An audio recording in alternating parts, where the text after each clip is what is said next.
These are the very same MiG-21s, it now emerges, which almost bombed Pakistani targets during the Kargil War. D-Day was June 13, 1999, a day after talks failed between the Pak Foreign Minister Sartaj Aziz and his Indian counterpart Jaswant Singh in Delhi.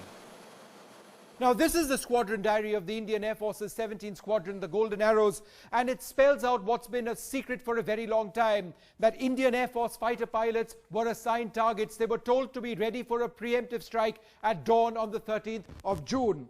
Now, this is a handwritten document by an officer of the squadron, and it says, among other things, details of what was actually coming. It says on the 12th, Sartaj Aziz went back after a failed visit. All pilots were called back at 1600 hours by an officer who had news for us that command air tasking orders had come for a preemptive strike at dawn on the 13th of June. What were some of the other details which actually emerged over here? Well, we were told to do a 4-aircraft bombing mission in Pakistan-occupied Kashmir and bomb damage assessment of Chaklala. That's a major Air Force base near Rawalpindi. Now, assigned their targets, the pilots then went about the business of preparing for their mission.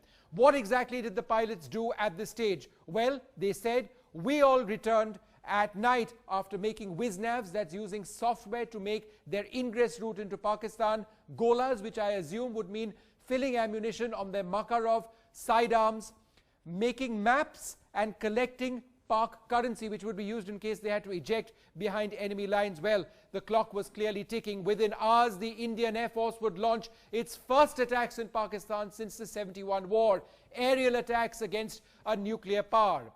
But at the last moment, there was a change in these plans. What exactly does the document say? It says at 4:30 on the 13th morning, we reported to the squadron ready to war. What happened next? But it was a no-go. We stood on standby till morning, then finally stood down at 12:30 in the afternoon. While senior Air Force officers will not speak on the specifics of the missions, they have separately confirmed that they were fully prepared. Had it escalated, we were ready for a full-scale war.